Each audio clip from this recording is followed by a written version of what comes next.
ಭಗವತೆ ವಾಸುದೇವಾಯ. ಓಂ ನಮೋ ಭಗವತೆ ವಾಸುದೇವಾಯ. ಓಂ ನಮೋ ಭಗವತೆ ವಾಸುದೇವಾಯ. ಓಂ ಸುರಭ್ಯೈ ನಮಃ. ಓಂ ಸುರಭ್ಯೈ ನಮಃ. ಓಂ ಸುರಭ್ಯೈ ನಮಃ. ಮೂಕಂ ಕರೋತಿ ವಾಚಾಲಂ ಪಂಗುಂ ಲಂಘಾಯತೆ ಗಿರಿಂ ಯತ್ಕೃಪಾತಮಹಂ ವಂದೇ ಶ್ರೀಗುರುಂ ದೀನತಾರಿಣಂ ಶ್ರೀಚೈತನ್ಯಮೀಶ್ವರಂ ಪರಮಾನಂದ ಮಾಧವಂ. ಇಷ್ಟಪಾದ ಕೃಷ್ಣೇಷ್ಠಾಯ ರಾಘವ ಸ್ವಾಮಿ ಸೇವಾಯ ಇವತ್ತಿನ ಶ್ಲೋಕ 19ನೇ ಶ್ಲೋಕ 6ನೇ ಅಧ್ಯಾಯ. ಯಥಾ ದೀಪೋ ನಿವಾತಸ್ಥೋ ನೇಂಗತೆ ಸೋಪಮಾ ಸ್ಮೃತಾ ಯೋಗಿನೋ ಯತ ಚಿತ್ತಸ್ಯ ಯುಂಜತೋ ಯೋಗಮಾತ್ಮನಃ. ಯಥಾ ದೀಪೋ ನಿವಾತಸ್ಥೋ ನೇಂಗತೆ ಸೋಪಮಾ ಸ್ಮೃತಾ ಯೋಗಿನೋ ಯತ ಚಿತ್ತಸ್ಯ ಯುಂಜತೋ ಯೋಗಮಾತ್ಮನಃ. ಎಷ್ಟು ಶ್ಲೋಕ ಓದುವಾಗಲೇ ಅರ್ಥ ಆಗುವಂತ ಶಬ್ದ. ಯಥಾ ದೀಪೋ ನಿವಾತಸ್ಥೋ ನಿವಾತಸ್ಥಃ. ಗಾಳಿ ಇಲ್ಲದ ಸ್ಥಳದಲ್ಲಿ ದೀಪದ ಬೆಳಕು ಆ ಕಡೆ ಈ ಕಡೆ ಅಲ್ಲಾಡುವುದಿಲ್ಲ. ನ ಇಂಗತೆ ಸ ಉಪಮಾ ಸ್ಮೃತ. ಆ ಕಡೆ ಈ ಕಡೆ ಹೋಗುದಿಲ್ಲ. ಇದು ಯಾವುದಕ್ಕೆ ಉಪಮೆ ಹೋಲಿಸಿದ್ದಾರೆ? ಇದೇ ರೀತಿಯಲ್ಲಿ ಯೋಗಿನೋ ಯತಚಿತ್ತಸ್ಯ ಯುಂಜತೋ ಯೋಗಮಾತ್ಮನಃ. ಇದೇ ರೀತಿಯಲ್ಲಿ ಯೋಗಿಯ ನಿಯಂತ್ರಿತ ಮನಸ್ಸಿನನ್ನ ಸತತವಾಗಿ ನಿರತನಾಗಿರುವವನು ಧ್ಯಾನದಲ್ಲಿ ದಿವ್ಯತೆಯ ಅಂತ ಹೇಳಿ ಇಲ್ಲಿ ನಮಗೆ ಅರ್ಥ ಆಗುತ್ತೆ. Word to word meaning. ಪ್ರಭುಪಾದರು ಏನ್ ಹೇಳ್ತಾರೆ ನೋಡೋಣ. ಅನುವಾದ. ಗಾಳಿ ಬೀಸದ ಸ್ಥಳದಲ್ಲಿ ದೀಪವು ಹೇಗೆ ನಿಶ್ಚಲವಾಗಿರುವುದೋ ಹಾಗೆಯೇ ಮನಸ್ಸನ್ನು ನಿಯಂತ್ರಿಸಿರುವ ಅಧ್ಯಾತ್ಮವಾದಿಯು ಆಧ್ಯಾತ್ಮಿಕ ಆತ್ಮದ ಧ್ಯಾನದಲ್ಲಿ ನಿಶ್ಚಲನಾಗಿರುತ್ತಾನೆ. ಅಂದ್ರೆ ತನ್ನನ್ನು ತಾನು ಯಾರು ಅಂತ ಗೊತ್ತಾಗತ್ತೆ, ನನ್ನ ಒಡೆಯ ಯಾರು ಅಂತ ಗೊತ್ತಾಗತ್ತೆ. ಆತ್ಮ ಮತ್ತು ಪರಮಾತ್ಮನ ದರ್ಶನ.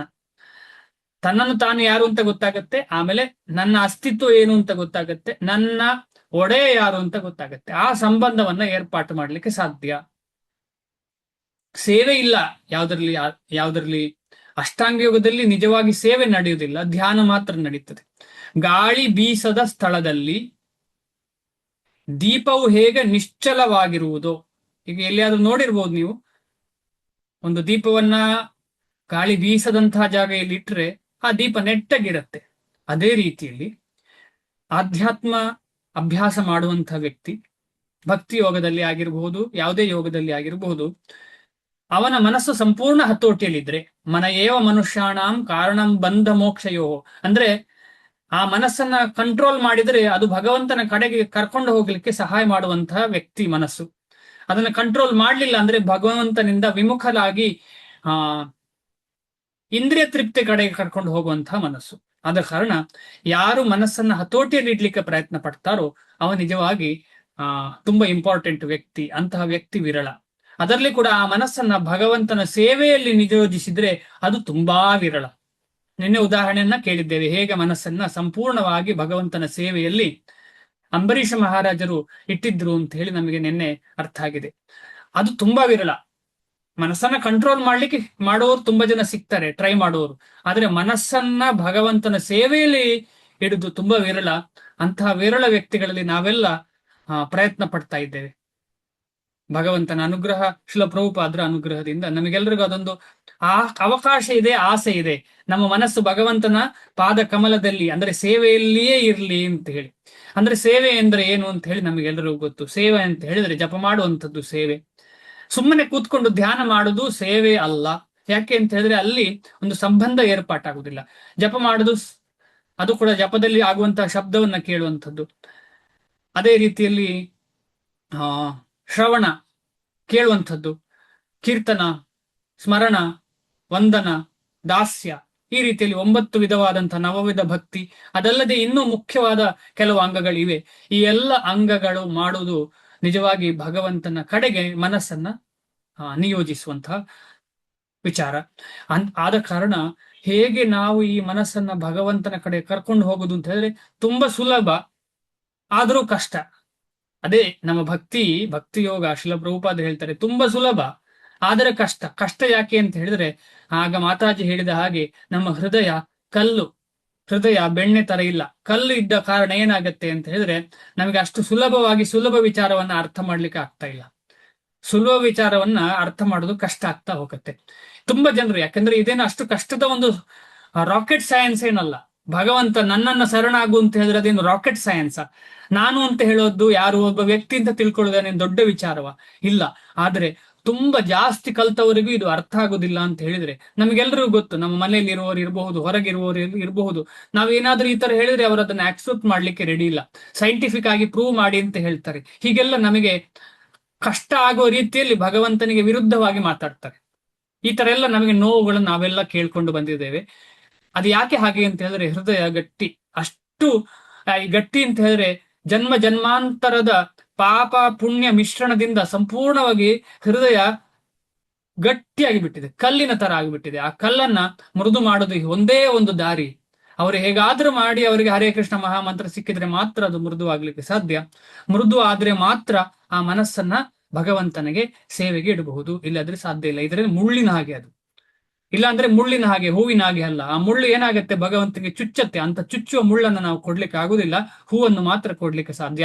ಕೋಮಲವಾದ ಹೂವನ್ನ ಭಗವಂತನ ಚರಣ ಕಮಲಗಳಿಗೆ ನಾವು ನಿಯೋಜಿಸ್ಬೇಕು, ಅರ್ಪಿಸಬೇಕು. ಅದೇ ರೀತಿ ನಮ್ಮ ಹೃದಯವನ್ನ ಸಂಪೂರ್ಣವಾಗಿ ನುಸುಲು ಮಾಡಿಕೊಂಡು ಸಂಪೂರ್ಣವಾಗಿ ಶುದ್ಧ ಮಾಡಲಿಕ್ಕೆ ಇದೊಂದೇ ಮಾರ್ಗ, ಹರೇ ಕೃಷ್ಣ ಮಹಾಮಂತ್ರದ ನಿರಂತರ ಜಪ, ನಿತ್ಯ ಜಪ. ಅದನ್ನ ನಾವು ಮುಖ್ಯ ಅಂಗ ಅಂತ ಆಗಾಗ ಹೇಳ್ತಾ ಇರ್ತೇವೆ. ಈ ರೀತಿಯಲ್ಲಿ ಪ್ರಯತ್ನ ಪಡೋಣ ಎಲ್ಲರೂ. ಆಗ ನಮ್ಮ ಹೃದಯ ಶುದ್ಧಿಯಾಗಿ, ಮೊದಲನೇ ಶ್ಲೋಕ ಹೇಳಿದ ಹಾಗೆ, ಚೇತೋ ದರ್ಪಣ ಮಾರ್ಜನಂ ಭವ ಮಹಾ. ದರ್ಪಣ ಹೇಗೆ, ದರ್ಪಣದಲ್ಲಿ ಮಣ್ಣಿರುವಾಗ ನಮಗೆ ಕನ್ನಡಿಯಲ್ಲಿ ಅಂದ್ರೆ ದರ್ಪಣ ಅಥವಾ ಕನ್ನಡಿಯಲ್ಲಿ ಮಣ್ಣು ತುಂಬಾ ಇದ್ದಿರುವಾಗ ನಮ್ಮ ಮುಖ ನಮಗೆ ಕಾಣುದಿಲ್ಲ. ಅದೇ ರೀತಿಯಲ್ಲಿ ನಮಗೆ ನಾವು ಯಾರು ಅಂತಲೂ ಗೊತ್ತಿಲ್ಲ, ನಮಗೆ ಭಗವಂತ ಯಾರು ಅಂತ ಗೊತ್ತಿಲ್ಲ. ಅದಕ್ಕೆ ಒಂದು ಮಾರ್ಗ ಅಂತ ಹೇಳಿದ್ರೆ, ಆ ಕನ್ನಡಿಯನ್ನ ಶುದ್ಧ ಮಾಡುವಾಗ ನಮಗೆ ನಾವು ಯಾರು ಅಂತ ಗೊತ್ತಾಗತ್ತೆ. ಆಮೇಲೆ ಆ ಕನ್ನಡಿ ಸೃಷ್ಟಿ ಮಾಡಿದವನು ಯಾರು ಅಂತ ಕೂಡ ಒಂದು ಅರ್ಥ ಆಗತ್ತೆ. ಹೌದು, ಈ ತರ ಕನ್ನಡಿ ಇದೆಯಲ್ಲ ಅಂತ ಹೇಳಿ. ಆದ ಕಾರಣ ನಾವು ಈ ಕನ್ನಡಿಯನ್ನ ಶುದ್ಧ ಮಾಡುವಂತಹ ರೀತಿಯಲ್ಲಿ ಹರೇ ಕೃಷ್ಣ ಮಹಾಮಂತ್ರ ಜಪ ಮಾಡುವಾಗ ನಮ್ಮ ಹೃದಯ ಶುದ್ಧಿಯಾಗಿ ಭಗವಂತನ, ಆಮೇಲೆ ನಮ್ಮನ್ನು ನಾವು ಯಾರು ಅಂತ ತಿಳ್ಕೊಳ್ಳುವಂತಹ ಸೌಭಾಗ್ಯ ನಮಗೆಲ್ಲರಿಗೂ ಸಿಗತ್ತೆ. ಭಗವಂತನ ಆಶೀರ್ವಾದ, ಆಮೇಲೆ ಭಗವದ್ಭಕ್ತರ ಆಶೀರ್ವಾದದಿಂದ. ಶಿಲ ಪ್ರಭುಪಾದರ ಭಾವಾರ್ಥ ನೋಡೋಣ. ಶಿಲ ಪ್ರಭುಪಾದರಿಗೆ ಜಯವಾಗಲಿ. ಸದಾ, ಈ ಸದಾ ಅಂತ ಹೇಳುವಂತಹ ಪದ ತುಂಬಾ ಇಂಪಾರ್ಟೆಂಟ್. ಸದಾ ಅಂತ ಹೇಳಿದ್ರೆ ಆಧ್ಯಾತ್ಮಿಕವಾದಂತಹ ಪದ. ಯಾಕೆಂತ ಹೇಳಿದ್ರೆ ಭೌತಿಕದಲ್ಲಿ ಸದಾ ಅಂತ ಹೇಳೋದಕ್ಕೆ ಬೆಲೆ ಇಲ್ಲ. ಭೌತಿಕ ವಿಚಾರದಲ್ಲಿ ಸದಾ ಅಂತ ಹೇಳೋದಕ್ಕೆ ಬೆಲೆ ಇಲ್ಲ. ಯಾಕೆಂದ್ರೆ ಸದಾ ಆಗುದೇ ಇಲ್ಲ ಭೌತಿಕದಲ್ಲಿ. ಅಲ್ಲಲ್ಲಿ ಕಟ್ಟು ಆಗುದೇ ಭೌತಿಕ ಲಕ್ಷಣ. ಸದಾ ಅಂದ ಕೂಡಲೇ ಆಧ್ಯಾತ್ಮಿಕ. ಯಾಕಂತ ಹೇಳಿದ್ರೆ ನಿರಂತರ. ಸದಾ ಆಧ್ಯಾತ್ಮಿಕತೆಯಲ್ಲಿ ಮಗ್ನನಾಗಿದ್ದು, ಅದಕ್ಕೆ ಸಮಾಧಿ ಅಂತ ಹೇಳುವಂಥದ್ದು. ಸದಾ ಆಧ್ಯಾತ್ಮಿಕತೆಯಲ್ಲಿ ಮಗ್ನನಾಗಿದ್ದು ತಾನು ಆರಾಧಿಸುವ ಭಗವಂತನ ನಿರಂತರ ನಿಶ್ಚಲ ಧ್ಯಾನದಲ್ಲಿ ನಿಜವಾಗಿ ಕೃಷ್ಣ ಪ್ರಜ್ಞೆಯಲ್ಲಿ ಇರುವವನು ತನ್ಮಯನಾಗಿ ಗಾಳಿ ಬೀಸದ ಸ್ಥಳದಲ್ಲಿ ಅಲುಗದ ದೀಪದಂತಿರುತ್ತಾನೆ. ಇದು ತುಂಬಾ ಸುಲಭ. ಇದಕ್ಕೆ ಸಂಬಂಧಪಟ್ಟು 2ನೇ ಅಧ್ಯಾಯದಲ್ಲಿ ಒಂದು ಶ್ಲೋಕ ನಾವು ಓದಿದ್ದೇವೆ. ಯಾರಿಗಾದ್ರೂ ನೆನಪಿದೆಯಾ? ಅದು ಬಾಯ್ಪಾಠ ಅಥವಾ ಬೈಹಾಟ್ ಮಾಡುವಂತಹ ಪ್ರಯತ್ನ ಕೂಡ ಮಾಡಿದ್ದೇವೆ. ಯಾರಿಗಾದ್ರೂ ನೆನಪಿದೆಯೋ? ಸಮುದ್ರದ ವಿಚಾರ ಅದರಲ್ಲಿ ಬರ್ತದೆ.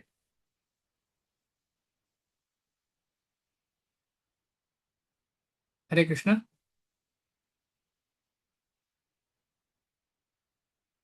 ಸಮುದ್ರದ ಕಾರ್ಪಣ್ಯ ದೋಷ. ಇಲ್ಲ, ಅದು ಸರೆಂಡರ್ ಆಗುದಲ್ವಾ ಅರ್ಜುನ.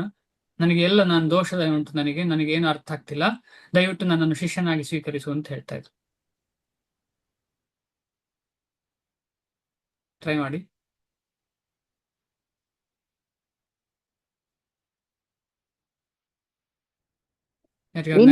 ಏನ್ ಕ್ವೆಶ್ಚನ್ ಗುರುಜಿ? ಪ್ರಭುಜಿ ಹರೇ ಕೃಷ್ಣ. ಹರೇ ಕೃಷ್ಣ. ಈಗ ಈ ಶ್ಲೋಕದಲ್ಲಿ ಏನು ಹೇಳಿದೆ ಅಂತ ಹೇಳಿದ್ರೆ, ಅಲುಗಾಡದ ಇರುವ ದೀಪ ಹೇಗೆ ಫ್ಲಕ್ಚುಯೇಟ್ ಆಗುದಿಲ್ಲ, ಅದೇ ರೀತಿ ಮನಸ್ಸು ಶುದ್ಧ ಆಗಿ ಮನಸ್ಸನ್ನ ಕಂಟ್ರೋಲ್ ಮಾಡಿದವನಿಗೆ ಭಗವಂತನಲ್ಲೇ ನೆಲೆಸಿದ್ಲಿಕ್ಕೆ ಆಗತ್ತೆ ಮನಸ್ಸನ್ನು ಅಂತ. ಅದೇ ರೀತಿಯಲ್ಲಿ ಒಂದು 2ನೇ ಅಧ್ಯಾಯದಲ್ಲಿ ಅಥವಾ 3ನೇ ಅಧ್ಯಾಯ ನೆನಪಿಲ್ಲ, ಒಂದು ಶ್ಲೋಕ ಬಂದಿದೆ. ಆ ಶ್ಲೋಕದಲ್ಲಿ ಸಮುದ್ರಕ್ಕೆ ಹೋಗುವಂತ ಎಲ್ಲ ನದಿಗಳು ಸಮುದ್ರದ ಕಡೆ ಹೋಗುವುದು ಅಂತ ಹೇಳುವಂತ ಶ್ಲೋಕವನ್ನ ನಾವು ಕೇಳಿದ್ದೇವೆ. ಸಮುದ್ರ ಏನು ತೊಂದರೆ ಆಗುದಿಲ್ಲ ಸಮುದ್ರಕ್ಕೆ ಅಂತ ಹೇಳಿ.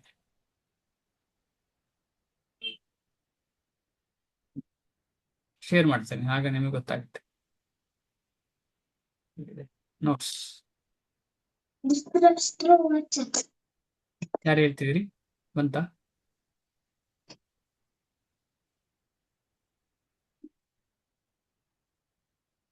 ನೋಡಿ ಈ ಶ್ಲೋಕ. ಆಪೂರ್ಯಮಾಣ ಪ್ರತಿಷ್ಠಂ ಸಮುದ್ರಮಾಪ ಪ್ರವಿಶಂತ್ಯದ್ವತ್ ಅದಲ್ವಾ ಪ್ರಭು? ಎಸ್ ಮಾತಾಜಿ. ತದ್ವತ್ ಕಾಮಾಯಂ ಪ್ರವಿಶಂತಿ ಸರ್ವೇ ಸಶಾಂತಿ ಮಾಪ್ನೋತಿ ನ ಕಾಮ ಕಾಮಿ. ಇದೇ ವಿಚಾರ. ಏನು ನಮ್ಮ ಮನಸ್ಸು ಹೇಗಿರ್ಬೇಕು ಅಂತ ಹೇಳಿದ್ರೆ ಈ ರೀತಿಯಲ್ಲಿ, ಅಂದ್ರೆ ಸಮುದ್ರದಲ್ಲಿ ಹೇಗೆ ಎಲ್ಲ ನದಿಗಳು ಬಂದರೂ ಕೂಡ ಅದಕ್ಕೇನು ತೊಂದರೆ ಆಗುದಿಲ್ಲ, ಅದೇ ರೀತಿ ನಮ್ಮ ಮನಸ್ಸನ್ನು ಹೇಗೆ ಎಷ್ಟೇ ಅಡಚಣೆ ಬರಲಿ ನಾವು ಭಕ್ತಿ ಬಿಟ್ಟು ಎಲ್ಲಿಗೂ ಹೋಗಬಾರ್ದು ಅಂತ ಹೇಳೋ ವಿಚಾರ. ಎಷ್ಟೇ ಜೀವನದಲ್ಲಿ ಎಷ್ಟೇ ತೊಂದರೆಗಳಾಗ್ಲಿ, ಅವ್ರೇನೋ ಹೇಳ್ತಾ ಇದ್ದಾರೆ, ಇವರೇನೋ ಹೇಳ್ತಿದ್ದಾರೆ, ಅದು ಯಾವುದು ನಮ್ಮ ಮನಸ್ಸಿಗೆ ತೊಂದರೆ ಕೊಡಬಾರದು. ಯಾಕೆಂದ್ರೆ ಮನಸ್ಸು ಸಂಪೂರ್ಣವಾಗಿ ಕೃಷ್ಣನ ಕಡೆಗೆ ಹೋಗುವಂತಹ ವಿಚಾರವನ್ನೇ ತಗೊಳ್ಬೇಕು. ಸೊ ಅದ ಕಾರಣ ತುಂಬಾ ಇಂಪಾರ್ಟೆಂಟ್ ಶ್ಲೋಕ. ಯಾಕೆಂದ್ರೆ ನಾವೆಲ್ಲರೂ ಸಂದಿಗ್ಧ ಸ್ಥಿತಿಯಲ್ಲಿ ಜೀವನ ಮಾಡುವವರು. ಸಂದಿಗ್ಧ ಅಂತ ಹೇಳಿದ್ರೆ ನಮ್ಗೆ ನಮ್ಮದೇ ಆದ ಫ್ಯಾಮಿಲಿ ಇದೆ, ನಮ್ಮದೇ ಅಂತ ಹೇಳೋಕ್ಕಿಂತ ನಮ್ಮ ಅಂತ ಹೇಳೋಕ್ಕಿಂತ ಫ್ಯಾಮಿಲಿ ಇದೆ ಅಂತ ಹೇಳ್ಬೋದು. ಯಾಕೆಂದ್ರೆ ನಮ್ಮದೇ ಅಂತ ಹೇಳೋದಕ್ಕೆ ಬೆಲೆ ಇಲ್ಲ. ಫ್ಯಾಮಿಲಿ ಇದೆ, ನಮ್ಮ ಕರ್ಮಕ್ಕೆ ಅನುಗುಣವಾಗಿ ಸಿಕ್ಕಿದಂತ ಫ್ಯಾಮಿಲಿ ಇದೆ, ಅದೇ ರೀತಿಯಲ್ಲಿ ಕೆಲಸ ಇದೆ, ಅದೇ ರೀತಿಯಲ್ಲಿ ಬೇರೆ ಬೇರೆ ವಿಚಾರಗಳು ನಮ್ಮ ಜೀವನದಲ್ಲಿ ಇದೆ. ಅಂದ್ರೆ ಸಂದಿಗ್ಧ ಖಂಡಿತವಾಗಿ ಆಗಾಗ ಬರ್ತಾ ಇರ್ತದೆ. ಆ ಸಂದಿಗ್ಧ ನಮ್ಮ ಭಕ್ತಿ ಜೀವನಕ್ಕೆ ತೊಡಕಾಗಿರ್ಬಾರ್ದು, ಭಕ್ತಿ ಜೀವನಕ್ಕೆ ಸ್ವಲ್ಪನೂ ತೊಡಕಿರಬಾರ್ದು, ಅದು ಸಲೀಸಾಗಿ ಹೋಗ್ಬೇಕು. ಈಗ ಒಂದು ಮಾಲೆಯಲ್ಲಿ, ಹೂವಿನ ಮಾಲೆಯಲ್ಲಿ ಹೇಗೆ ಒಂದು ದಾರಕ್ಕೆ ಹೂ ಕಟ್ಟಿರ್ತಾರೆ, ದಾರ ಒಂದು ಕಡೆ ಶುರು ಆದ್ರೆ ಎಂಡಿ ತನಕ ಒಂದೇ ದಾರ, ಅದಕ್ಕೆ ಕಟ್ಟಿ ಹಾಕಿರ್ಬೋದು ದಾರ ಸಣ್ಣದಿದ್ರೆ, ಅದೇನೇ ಇರ್ಲಿ, ಬಟ್ ಒಂದೇ ದಾರ ಹೋಗ್ತಾ ಇರುತ್ತೆ. ಅದೇ ರೀತಿಯಲ್ಲಿ ನಮ್ಮ ಜೀವನದಲ್ಲಿ ಭಕ್ತಿಯು ದಾರ, ಕೃಷ್ಣನೇ ದಾರ. ಆ ದಾರ ಮುಂದೆ ಹೋಗ್ತಾ ಇರ್ಬೇಕು, ನಮ್ಮ ಫೋಕಸ್ ಅಲ್ಲೇ ಇರಬೇಕು. ಅಯ್ಯೋ ಒಂದು ಹೂ ಬಿತ್ತಲ್ಲ ಅಂತ ಹೇಳಿ ಚಿಂತನೆ ಅಲ್ಲ, ಆ ದಾರ ಕಂಟಿನ್ಯೂಸ್ ಇದೆಯಲ್ಲ ಅಂತ ಹೇಳಿ. ಒಂದು ಹೂ ಬಿತ್ತು ಅಂತ ಹೇಳಿದ್ರೆ ಏನರ್ಥ, ಯಾರಾದ್ರೂ ಹೇಳ್ತೀರಾ? ಈಗ ಮಾಲೆಯಲ್ಲಿ ಒಂದು ಮಣಿ ಬಿತ್ತು ಅಂತ ಹೇಳಿದ್ರೆ ಏನರ್ಥ?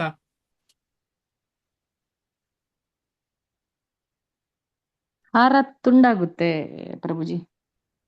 ಎಲ್ಲ ಮಣಿಗಳು ಕೆಳಗೆ ಬೀಳ್ತದೆ. ಕಟ್ಟಾಗುತ್ತೆ. ಮಾಲೆ ಇಲ್ಲ ಪ್ರಭುಜಿ, ಹರೇ ಕೃಷ್ಣ ಪ್ರಭುಜಿ. ಯಾರಾದ್ರೂ ದಾರ ನಮ್ಮನ್ನು ತುಂಡಾಗುದು ಅಂತ ಹೇಳಿಲ್ಲ ನಾನು. ಯಾರಾದ್ರೂ ನಮ್ಮನ್ನು ಬಿಟ್ಟು ಹೋಗ್ಬೋದು ಪ್ರಭುಜಿ. ಅದೇ ಅದೇ ಅದೇ ಹರಿ ಎಸ್. ಒಂದು ಮಣಿ ಬಿತ್ತು ಅಂತ ಹೇಳಿದ್ರೆ ಯಾರೋ ನಮ್ಮನ್ನು ಬಿಟ್ಟು ಹೋಗ್ಬೋದು, ಅವರದ್ದು ದೇಹ ಅಂತ್ಯ ಆಗಬಹುದು, ಕೋಪ ಮಾಡಿ ದೂರ ಹೋಗಿರ್ಬೋದು, ನಮ್ಮನ್ನು ಜೋರು ಮಾಡಿರ್ಬೋದು, ಏನೇ ಆಗಿರ್ಬೋದು. ಅದರಿಂದ ನಾವು ಡಿಸ್ಟರ್ಬ್ ಆಗಬಾರದು ಅಂತ ಹೇಳಿ ಇದರ ಅರ್ಥ. ಹೇಳಿ ಮಾತಾಜಿ. ಭಗವಂತನ ಆಶ್ರಯವನ್ನು ಬಿಟ್ಟಿದ್ದಕ್ಷೆ ಅದಕ್ಕೋಸ್ಕರ ಅದು ಮಾಲೆ ಎಂದು ಬಿದ್ದಿದೆ ಅಷ್ಟೇ ಅರ್ಥ. ಹಾಗೂ ತಗೊಳ್ಬಹುದು. ಖಂಡಿತ ಹೌದು ಮಾತಾಜಿ, ಖಂಡಿತ. ಅಂದ್ರೆ ನಾವು ಡಿಸ್ಟರ್ಬ್ ಆಗಬಾರ್ದು ಅಂತ ಹೇಳೋ ಉದ್ದೇಶ. ಯಾವುದೇ ಸಂದರ್ಭದಲ್ಲಿ ಕೂಡ ನಾವು ಡಿಸ್ಟರ್ಬ್ ಆಗಬಾರ್ದು. ಯಾಕೆಂದ್ರೆ ಭಗವಂತನ ಭಕ್ತಿ ಮಾಡೋರಿಗೆ ತೊಂದರೆ ಆಗುದಿಲ್ಲ ಅಂತೇನಿಲ್ಲ, ಖಂಡಿತ ತೊಂದರೆ ಆಗುತ್ತೆ. ಆದ್ರೆ ಆ ತೊಂದರೆಯಿಂದ ನಾವು ಡಿಸ್ಟರ್ಬ್ ಆಗದೆ ಭಕ್ತಿ ಸೇವೆ ಮಾತ್ರ, ಆ ನೂಲಿನ ಎಳೆ ಹೇಗೆ ನೇರವಾಗಿ ಮಾಲೆಯಲ್ಲಿದೆ ಅದೇ ರೀತಿಯಲ್ಲಿ ಸಂಪೂರ್ಣವಾಗಿ ಅಲ್ಲೇ ಫೋಕಸ್ ಆಗಿರ್ಬೇಕು. ಅದೇ ಈ ಶ್ಲೋಕದ ಅರ್ಥ, ಒಂದೇ ದೃಷ್ಟಿಕೋನದಿಂದ. ಅದಕ್ಕೆ ಒಂದು ಭಾಗವತಮಲ್ಲಿ ಶ್ಲೋಕ ಇದೆ, ನೆನಪು ಬರ್ತಾ ಇಲ್ಲ. ತಸ್ಮಾದ್ ಏಕೇನ ಮನಸ ಭಗವಾನ್ ಸಾತ್ವತಾಂ ಪತಿ. ಕೇಳಿರ್ತೀರಿ ನೀವು. ತಸ್ಮಾದ್ ಏಕೇನ ಮನಸ, ಒಂದೇ ಒಂದು ದೃಷ್ಟಿಕೋನ, ಒಂದೇ ಒಂದು ಮನಸ್ಸು, ಅಂದ್ರೆ ಮನಸ್ಸನ್ನ ಒಂದೇ ಒಂದು ಫೋಕಸ್. ಏನದು ಫೋಕಸ್? ಭಗವಾನ್ ಸಾತ್ವತಾಂಪತಿ. ಸಾತ್ವತಾಂಪತಿ ಅಂತ ಹೇಳಿದ್ರೆ ಏನು? ಸಾತ್ವತಾಂಪತಿ ಅಂತ ಹೇಳಿದ್ರೆ ಭಕ್ತ, ಸಾತ್ವ ಅಂತ ಹೇಳಿ ಸತ್ವ ಗುಣದಲ್ಲಿರುವಂತಹ ಭಕ್ತನ ಪತಿ, ಅವನ ಒಡೆಯ ಯಾರು? ಭಗವಂತ. ಆದ ಕಾರಣ ನಾವು ಈ ರೀತಿಯಲ್ಲಿ ನಮ್ಮ ಜೀವನದ ಮುಖ್ಯ ಅಂಗ ಕೃಷ್ಣ ಭಕ್ತಿಯೇ ಮಾಡಿಕೊಡ್ಬೇಕು ಅಂತ ಹೇಳಿ ಈ ಶ್ಲೋಕದಿಂದ ನಮಗೆ ಅರ್ಥ ಆಯ್ತು. 20 ಮತ್ತು 23ನೇ ಶ್ಲೋಕ, 20ರಿಂದ 23ನೇ ಶ್ಲೋಕ. ಯತ್ರೋ ಪರಮತೆ ಚಿತ್ತಂ ನಿರುದ್ಧಂ ಯೋಗ ಸೇವಯಾ ಯತ್ರ ಚ ಏವ ಆತ್ಮ ಅನಾತ್ಮಾನಂ ಪಶ್ಯನ್ ಆತ್ಮನಿ ತುಷ್ಯತಿ. ಯತ್ರೋ ಪರಮತೆ ಚಿತ್ತಂ ನಿರುದ್ಧಂ ಯೋಗ ಸೇವಯ. ಇದು ತುಂಬಾ ಇಂಪಾರ್ಟೆಂಟ್ ನಮ್ಮ ಸ್ಪೆಸಿಫಿಕಲಿ ನಮಗೆ ಜಪಕ್ಕೆ. ಆಮೇಲೆ ಭಕ್ತಿಯಲ್ಲಿ ಹೇಗೆ ಬೇರೂರ್ಲಿಕ್ಕೆ ಕೂಡ ಇದು ಇಂಪಾರ್ಟೆಂಟ್. ಯಾಕೆ ಮನಸ್ಸು ಅಲ್ಲಿ ಇಲ್ಲಿ ಹೋದನ್ನು ಹೇಗೆ ಕಂಟ್ರೋಲ್ ಮಾಡಬಹುದು ಅಂತ ಹೇಳಿ ಈ ಶ್ಲೋಕ ಹೇಳುತ್ತೆ.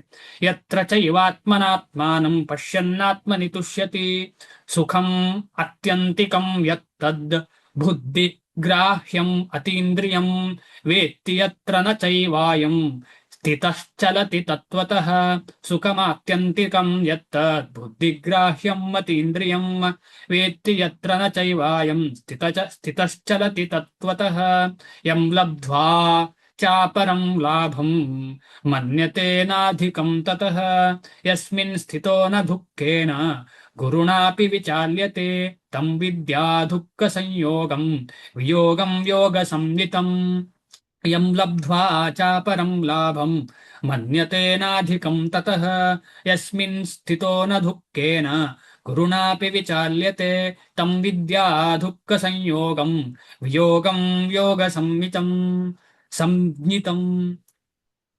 ಅನುವಾದ ಶ್ರೀಲ ಪ್ರಭುಪಾದರಿಂದ. ಸಮಾಧಿ ಎಂದು ಕರೆಯುವ ಪರಿಪೂರ್ಣತೆಯ ಹಂತದಲ್ಲಿ ಮನಸ್ಸು ಯೋಗ ಅಭ್ಯಾಸದಿಂದ ಇಹಲೋಕದ ಮಾನಸಿಕ ಚಟುವಟಿಕೆಗಳಲ್ಲಿ ತೊಡಗದಂತೆ ನಿರ್ಬಂಧದಲ್ಲಿ ಇರುತ್ತದೆ. ನಿರ್ಬಂಧೆ ಕೃಷ್ಣ ಸಂಬಂಧೆ ಯುಕ್ತ ವೈರಾಗ್ಯ ಮುಚ್ಚತೆ. ಅದೇ ವಿಚಾರ. ಏನು ವಿಚಾರ? ಎಲ್ಲವನ್ನ ಭಗವಂತನ ಸೇವೆಯಲ್ಲಿ ತೊಡಗಿಸುವುದು ಭಕ್ತನಿಗೆ ಸಮಾಧಿ.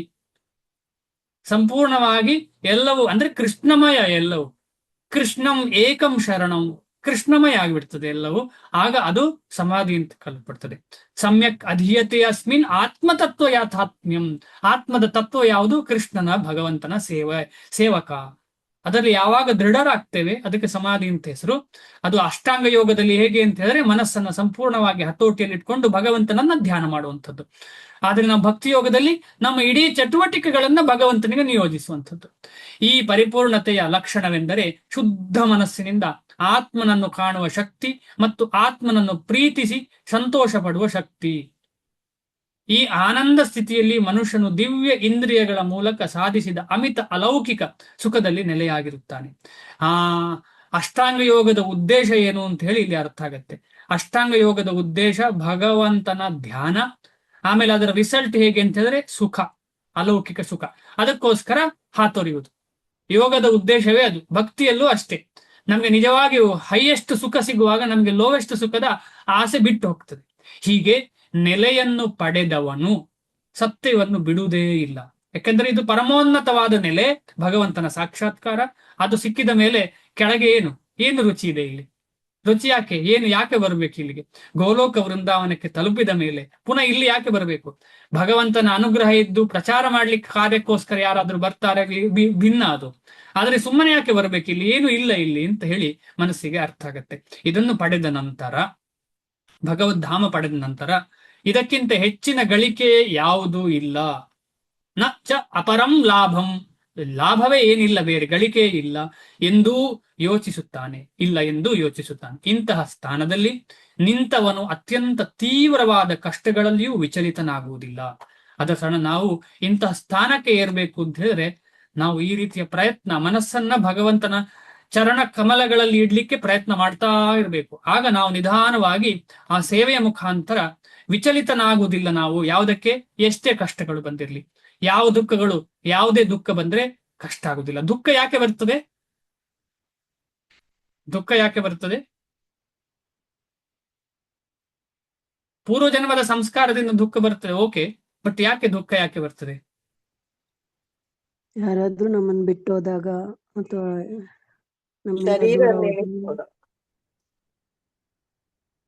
ಶರೀರದ ಜೊತೆ ನಾವು ಅಟ್ಯಾಚ್ಮೆಂಟ್ ಇಟ್ಕೊಂಡಿರುವಾಗ ಪ್ರಭುಜಿ, ಈ ಶರೀರವೇ ನಾನು ಅಂತ ನಾವು ಅಂದ್ಕೊಂಡಿರ್ತೇವಲ್ಲ, ಅದರಿಂದನೇ ದುಃಖ ಬರುತ್ತೆ ಪ್ರಭುಜಿ. ಓಕೆ, ಈ ಶರೀರ ನಾನು, ಈ ಶರೀರವನ್ನ ಭಗವಂತನ ನಿಯೋಜಿಸ್ತೇನೆ ಅಂತ ಹೇಳಿದ್ರೆ ಓಕೆ ಆಗಿದ್ರೆ ಹೌದು. ಆದ್ರೂ ಕೂಡ ನಾವು ಈ ಶರೀರ ನಾನು ಅಂತ ನಾನು ತಪ್ಪಾಗಿ ತಿಳ್ಕೊಂಡು ಇರ್ಲಿ, ನಾನು ಈ ಶರೀರವನ್ನ ಭಗವಂತನ ಸೇವೆಗೆ ಉಪಯೋಗಿಸ್ತೇನೆ ಅಂತ ಹೇಳಿದ್ರೆ ಓಕೆಯಾ? ಟ್ವಿಸ್ಟ್ ಆಯ್ತು ಈಗ ಪ್ರಶ್ನೆ.